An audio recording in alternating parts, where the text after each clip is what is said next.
Welcome back to the Takeout. Adriano Espaillat is a Democratic congressman from New York. He's also chair of the Hispanic Caucus and a pretty fierce critic of President Trump, has been for quite some time. But he's facing a primary challenger from the left who doesn't believe he's been fierce enough. That primary challenger is backed, interestingly, by New York's new mayor, Zohran Mamdani. Earlier, I spoke with Espaillat about the campaign and a few other things. Take a listen. The primary is Tuesday. I don't need to tell you that, Congressman, and I'm not going to ask you if you're going to win because I know you're going to tell me you are going to win. Here's what I do want to ask you. Are you more vulnerable in this race than you thought you would be, and is the reason for that two issues that historically haven't divided Democrats but now are dividing Democrats, Israel and immigration? I don't find that I am vulnerable. I've been working the district for a long time.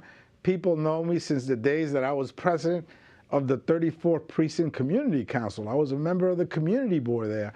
I became an assembly member, a state senator, and now I'm a member of Congress. And so I've been in this neighborhood for a long time. The people really know me. I think that they will come out and vote for me, I'm sure. What I'm hearing is positive things. So I'm not concerned. I'm not deterred. I'm not dismayed by any means. The conversation in this primary has been about ICE, its future, who's tougher on it, your opponent or you, and whether or not you have taken too much money from interests sympathetic to the state of Israel. How do you respond to those two issues? Well, certainly ICE is a very personal issue to me. I came from the Dominican Republic as a young boy on a visitor's visa, overstayed a visa, found myself with no papers, had to go back and get my green card, and then come back with a green card, become a U.S. citizen, a voter, and now I'm a member of Congress. What an American story. And so this is very personal to me. I fight ICE every day, not just when it's popular, not just when they conduct a raid. I've been fighting them since they were the Migra. And so I know this very well. I took Trump to court and won. Now we're able to inspect detention centers, exercise our oversight duties as members of Congress. I sued the IRS and we won, and they weren't able to give confidential information of immigrant taxpayers to ICE. And I even pushed the airlines around, and they had to dismantle this structure that they had where they were selling passenger data to ICE. So I've won. I fought the administration and won. I have a plan for dreamers. I have a plan for farm workers and keeping families together.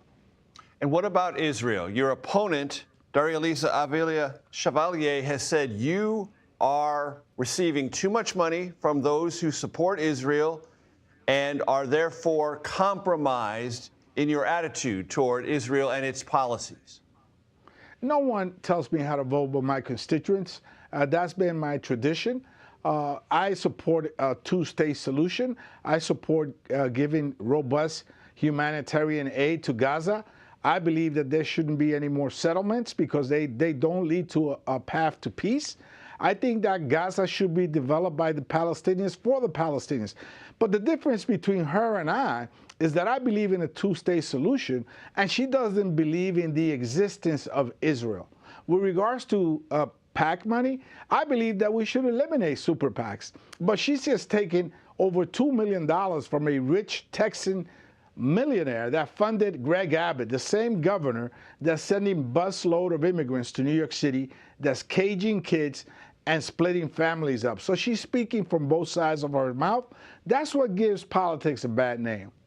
Speaking of Israel, what is your attitude about Israel in southern Lebanon and whether or not disagreements with the Trump administration over that area, southern Lebanon, Israel attacks there against Hezbollah, could unravel this whole peace deal with Iran?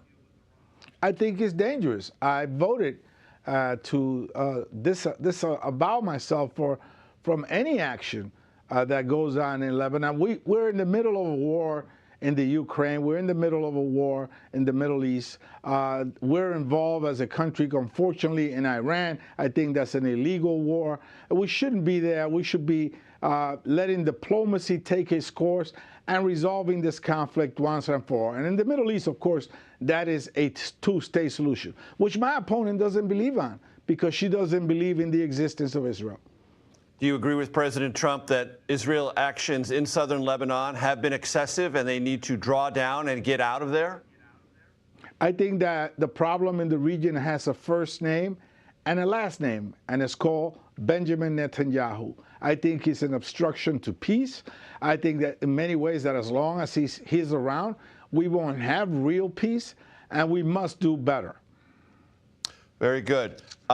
What your thoughts before you go, since this is on every New Yorker's mind?